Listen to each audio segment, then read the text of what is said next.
Hi everyone, I'm Camille, and for a minute please close your eyes, just trust me on this one, and drift back with your mind to late 1990s. You just got back home from school, and you sit in front of your computer, and you fire up this new game, Age of Empires.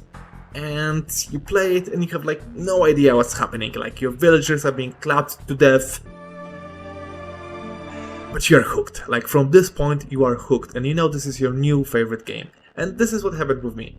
Actually, Age of Empires 1 was my first game, and it wallowed me all the way from being a dinosaur guy to being a history guy. Eventually, even I started my PhD in ancient history. Now we are going back to 2023, and we've just received a DLC for Age of Empires 2 Definitive Edition called Return of Rome, which pretty much renders Age of Empires 1 Definitive Edition obsolete as it transfers most of the content to the second game, but not all of it. What I wanted to do is do a historical review of New Roman faction, its unique units, technology tree, and take a peek at new campaigns we've received in this DLC. So let's begin with unique units. So, first unit we have is our Humble Legionary, which replaces Champion as the final upgrade of Militia line for Romans. And what this unit is? Well, it's Alternative Champion, which is not bad, it's actually a very good unit. This is very solid unit for Romans. From historical perspective, like, what can we see when we take a look at these guys? Well, these are like your late Roman legionnaires.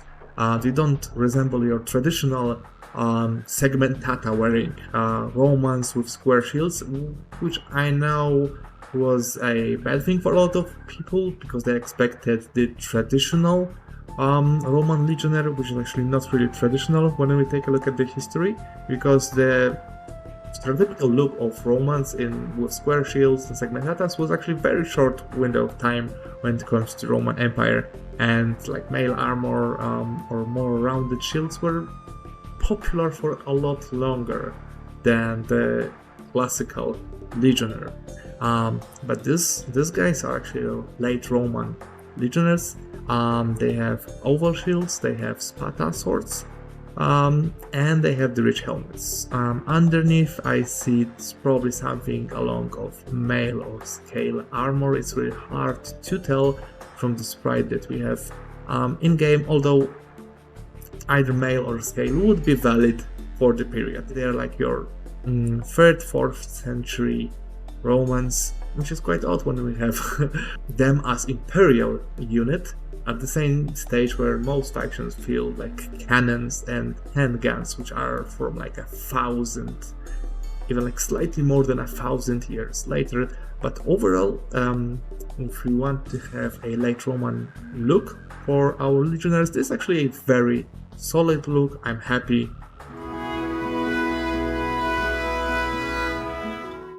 Now let's take a look at our second unique unit, Centurion. Where to start? Well, I will have definitely less nice words about this unit, although the unit itself is pretty powerful. It's a very strong unit. Gameplay wise, it's very nice unit. It's strong individually as well as making other units around it perform better. Which is, yeah, it sounds like what Centurion should do. Although the thing is that Centurion was not a cavalry, not part of cavalry, like Centurions were on foot. If you would have a mounted officer, it would be Decurium, which is a Roman cavalry officer. So yeah, that's the first thing. The other thing is that there are like other names that would fit this unit more, for example like Schola Palatinae or Clibinari, like both of them would fit the unit more. Of course, Cataphract would be fine too, but we already have Byzantines using it. And I know some of you might say, okay, but we don't want native names for everything. But then again, we have actually quite a lot of units in Age of Empires that use native names, so it wouldn't be that bad, I think. Anyway, we're stuck with Centurion. And when it comes to actual look, we have first of all horse armor. Horse armor is fine. Some people might think that the like a plate chamfron on the head of the horse is wrong, but no, it's actually correct. We had quite a bit of them preserved, which is, you know, fine. very fine addition to late heavy Roman cavalry unit. We have spada sword, long spada sword, cavalry sword is fine. This very fine addition to them. We have a smaller scutum shield, oval shield, and then when it comes to armor, it's not so visible on the sprite because it makes it look almost like a muscle cuirass, but it's actually like a lammer scale armor, which is fine. We have manica, which is plate arm guard, and we have similar plate leg guard too, both correct. And then we have helmet. It's actually Imperial Gallic helmet, which is anachronistic for this unit. Although the word anachronistic at Age of Empires 2 units, well, where to begin, but let's not get distracted. The helmet is wrong. Like, it would be more of an infantry helmet, first of all, from several centuries earlier. But what is funny is that the pre-Return of Rome version of this unit that we had in Age of Empires 2 actually used correct helmets. Like similar to the helmet that Legionary has, the rich helmet. So why the switch? Probably because they assumed Imperial Gallic helmet is more iconic for Centurion, with which I agree, although this unit shouldn't be Centurion in the first place, and the unit shouldn't use Imperial Gallic helmet, but that's what we are stuck with. Maybe they will change it in one of the later patches. They did some stuff like this in the past, so who knows, but yeah, at the moment unit is fun to use, it's just not very accurate. Now moving on to their third almost unique unit, because actually they share it with several other factions, although let's treat it as a unique unit because this is how we perceive them, with addition of Romans to Age of Empires 2. So, Drummond, it's their unique ship that replaces cannon galleons and functions in similar manner. From historical perspective, the model itself could be a bit of a lower profile and a bit longer, like make it a bit more slim. But yeah, so the proportion is off, but it's actually not that bad looking. It has a mangonel on it, which again any artillery would fit, because Byzantines used to fit a lot of different artillery pieces, including even their Greek fire on it, so they could even serve as fire ships. And we have rows of variety of shields on their sides, which again seems to correspond well to the iconographics from the era that we still have. Although when it comes to Romans using them, it's a bit anachronistic because Rome fell before Romans were introduced, although again we have Romans going into post-imperial age with other factions going against them using millennia older equipment, so I guess it's fine. I mean, it's definitely better than them having cannon galleons, so yeah, it's okay, it's fine. From historical perspective, maybe a bit anachronistic, maybe some proportions are off, but the purpose of it, the overall look is fine. And now let's dive into their technology tree and their factional bonuses. When it comes to technology tree, of course they are missing gunpowder technologies, which yeah, sounds about right when it comes to Roman Empire, and there are like few things that are missing that probably from historical perspective would make sense, but obviously we have gameplay to consider, and probably Spirit of the Law will make a proper analysis of it. So for example, we have missing supplies and garrisons for them, where Romans were like master logisticians, so supplies would apply to them, and same for garrisons, like for example Subarmaris, the type of armor, like under armor that was used by Romans, was pretty much a garrison, definitely fit Romans. And obviously we're missing a bunch of cavalry stuff because they're like infantry civilization, which is fine, I guess, especially we don't have like late units like Khazars and Paladins, although we don't have camels. And I mean, it's fine, I don't think they even need camels, but Rome did use dromedary, which were their camel corps. So yeah, they definitely had them, but probably from like a gameplay perspective, let's think it's fine for them not to have it. Now, when it comes to the siege stuff, obviously no bombard cannons, but we also don't have siege onager, again probably balancing. But fun fact is that Romans were the inventors of onagers, and they're actually quite small siege engines at the time. So yeah, they're missing siege onager. Again, we can assume it's actually like the late siege onager that they would not have access to, but at least they have heavy scorpions. Now from the blacksmithing stuff, obviously they miss plate mail armor, but they have plate barding for horses. Although for infantry, when we go to the factional bonuses, we'll understand why we don't have it. Missing bracer is fine, because again, Romans and range units, well, they were definitely important for them, and they did employ a lot of missile units, but makes sense that they don't have them fully upgraded. When it comes to navy, they miss several stuff like cannon galleons for obvious reasons, but they also don't have demo ships. Aztecs do have them. A few other factions that did not have gunpowder, so it's an odd choice. I mean, fine, it's fine with me that Romans don't have exploding ships when it comes to historical perspective, but from like a gameplay perspective, it's definitely an odd thing to do, considering other factions that they do get demo ships.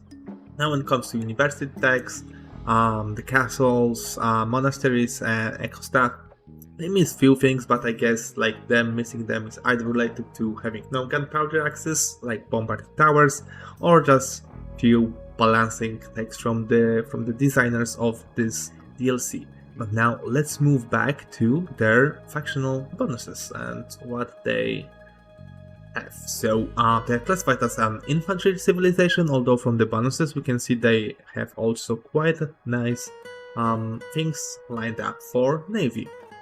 But first of all, villagers gather, build and repair 5% faster.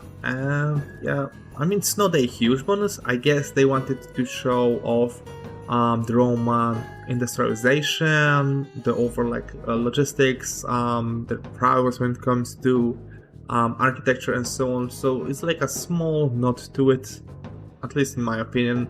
And again, 5%, nothing huge, nice to have. Then we have galley line +1 attack, and war galleys receive more armor along with galleons and Drummons. So yeah, again, this is to put emphasis on the strength of Roman navy, which was pretty strong. Like people usually say, okay, yeah, Carthage was like a naval power and so on, but honestly, like the Romans only had trouble with Carthaginian navy in like the beginning of First Punic War and in later part of First Punic War, and in other wars with them, they were pretty much mopping the floor with Carthaginian fleets. Not that the Carthaginian fleet was weak, but this is just how much emphasis they put into fleet. And at one point, like Pompey the Great did a huge naval campaign that wiped out pirates from all of the Mediterranean, because he basically employed entirety of most of Roman fleet, hundreds of ships, and he just swept through the Mediterranean Sea until he cornered remaining pirates and destroyed them all. Now, we get some infantry stuff. So infantry receives double effect from blacksmith armor upgrades, and this is quite interesting bonus. Essentially it makes a few of the early techs much more important for them. It makes their militia line or even like spearmen a lot stronger in few of the starting ages, but they don't get the final armor upgrades. They still do fine without it, obviously, but of course in late game this advantage is not as big, but it's still there and it's nice thing to have. I guess this like to put an emphasis on how much armor Romans use for their infantry, especially in comparison to other contemporary nations that usually had most of their infantry under armored or like barely armored compared to what Rome fielded. Especially like how much development we've seen in terms of Roman armor across the ages. Then we have Scorpions cost minus 60% gold and benefit from ballistics research. Again, Romans were crazy when it comes to the artillery stuff. They're like sappers and so on. They had a crazy efficiency when it comes to small field artillery, and Scorpions were quite popular. Like, they were small, yes, but they were very deadly because of how accurate they were. And yeah, Romans made sure that legions were well equipped with Scorpions. So minus 60% gold allows them to field them more than other factions, which is great. And ballistics also, it's very nice note to how accurate they were. There was one battle or siege in which they were like too accurate, because enemy would anticipate where the next shot would land, because if they wouldn't reposition Scorpions or like aim it to something else, it was so accurate that the next shot would pretty much drop in the same spot. Then yeah, unique units we already covered, and then we have unique techs. So ballistas, Scorpions and galley line fire 33% faster, again not to their engineering prowess. And then we have comitatenses, militia line, knight line and centurions train 50% faster and receive charge attack. I mean, the comitatenses is pretty much what replaced legionnaires, so it was like late Roman army, which is fine. So the first part of the bonus, that's militia, knight line, centurions train 50% faster, is perfectly fine. But I don't understand why they would also receive a charge attack. I mean, it's small, it's nothing huge.